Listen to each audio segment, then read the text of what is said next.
Hi boys and girls! In today's ELA activities we have two learning targets, one for reading, one for math. In reading, the learning target is I can identify whether a story is written in first person or third person point of view. We'll talk about that in a moment. And in writing, the learning target is I can write a feature story about characters in a text with a strong introduction and a strong concluding sentence. So let's back it up. Today, we're going to be reading a story called Prince Charming Misplaces His Bride. It's really cute.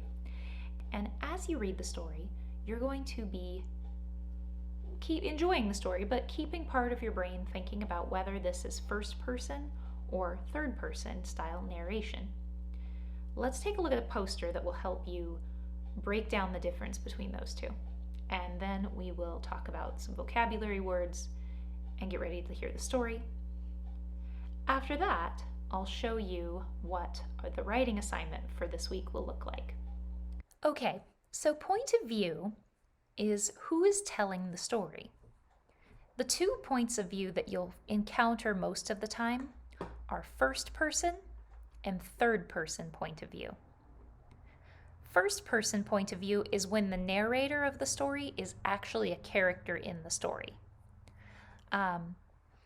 Readers learn about the other characters from what they say to the narrator, but we don't get any sense of what the other characters' thoughts are, because if the narrator is a character in the story who's telling the story, they don't know what other people's thoughts are. Some key words to look for first person narration is when the narrator is talking, they'll say things like I did it and use words like I and we and me. Third person narration, on the other hand, the narrator is outside the story. They're not actually a character in it. A story told in third person will say things like he or she or they, like she did it. The narrator can tell readers what all the characters are saying, thinking, and doing because the narrator is the storyteller. They're not in the story itself. Now, I want to caution you, when you're looking for keywords to try and figure this out, don't look inside quotes, because quotes tell what someone is actually saying out loud in the story. They don't give you clues about the narrator's voice. And to figure out the point of view, you need to listen for when the narrator is talking. Is the narrator a character in the story, or are they outside the story, like a storyteller telling it to you? Before I go on here, you might be curious about second person narration, because it's weird that it jumps from 1 to 3. You don't see second person narration very often. Because second person narration, the narrator would be saying you, like you do things as the reader. Really, the only place you see that commonly is in directions for stuff and in a particular kind of book called a choose your own adventure book. But the vast majority of the time, you'll be reading things in first person or third person. Now let's hop over to your My Book and find Prince Charming Misplaces His Bride. Some things to be aware of as we read, in addition to looking for first or third person narration and figuring that one out, is that this is a fairy tale, a traditional story that tells about magical characters and events. You've probably read fairy tales before. In the fairy tale, the plot has a conflict or problem and a resolution, how the problem is solved. The characters in fairy tales may include royalty, this one sure does. And fairy tales often have a theme or a lesson the characters learn. Keep an eye out for that too as you read. Before you read, it's a good idea to jot down what you already know about fairy tales in your book.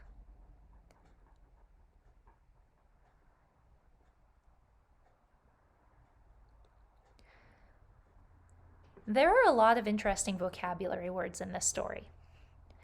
Elegant is similar to fancy. If someone is elegant, they're stylish and nice to look at. In the example sentence, it talks about someone looking elegant in a wedding dress. Foreboding is a word that describes something like that feeling that something bad is going to happen.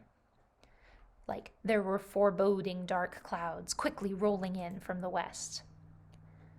So foreboding is that sense that it's going to be bad. Episode is a word you probably know. It means a short bit of a story or a period of time that is important in some way. Scowled will be easier to see. It's a face you make when you're not happy, maybe kind of grumpy about something. If you scowl, you have a frown or an angry look on your face. Intimidated. When you feel intimidated, you might feel afraid of someone or something. In this one, the sentence in the book, in the example sentence here, it says we were intimidated by the look on the tiger's face at the zoo. But you might also be intimidated by a really tall water slide or something like that. Anytime you're afraid of something or someone, another word you can use is intimidated. Another important word in this story is subdued. Something that is subdued is quiet and low-key. For example, if you had to stay home this holiday season and not go to big holiday parties, you could say that your holiday season was subdued because you just stayed at home. It was quiet and low-key. Disheveled is kind of an opposite word with elegant. Disheveled is messy. It's not neat or not tidy.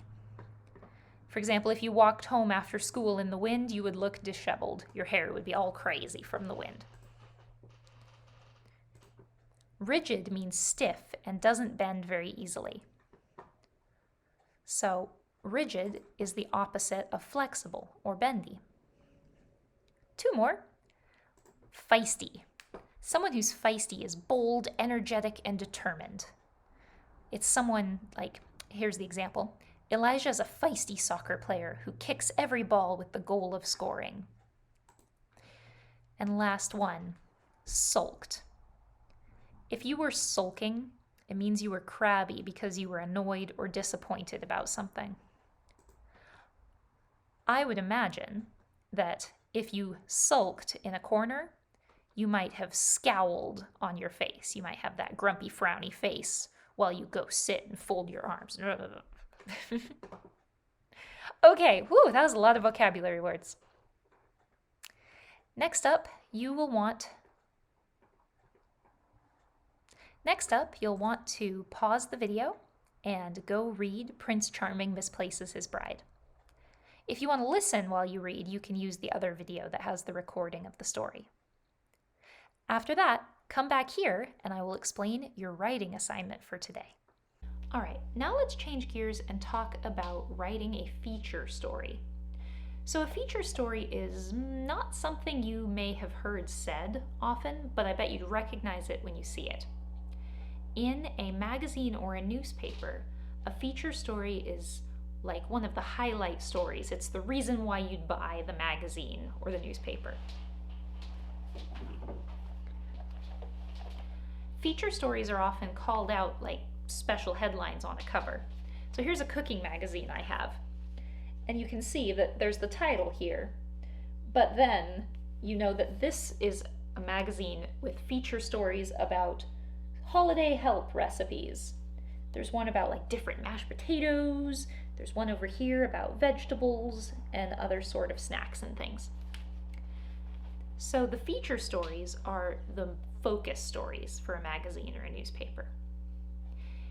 Now that everything is very digital, though, you can also find websites with feature stories, especially like websites with the news. They might be the big, important headline stories. If you go to a news website, you might see like the main stuff in the middle, but then also smaller features that you can click on the side to go to those stories as well. Your feature story will focus on the characters from Prince Charming Misplaces His Bride. Let's take a look.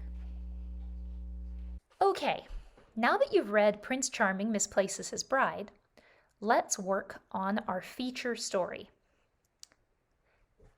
You're going to use this Google Doc to help you organize your work. First, we need to do some planning. In the chart below, take notes from the story about details in the text that tell what Prince Frederick and Ella are like. Aim to fill this box up a little bit. Looks like, 4 or 5 things about each character. That'll give you plenty to work with when you go and write your feature. When you write your feature story, this is the story that on the website, they're going to put it in right in the middle so everyone's like, ooh, I better click on that. That looks interesting. And you're going to tell about Prince Frederick and Ella in your feature story. So think about if people were on a website or reading a magazine about these characters, what would catch their attention? What would make them want to read about these 2 characters? That'll be your attention-grabbing introduction. In the middle part of your feature story, you're going to compare and contrast the characters, talk about what's the same and different.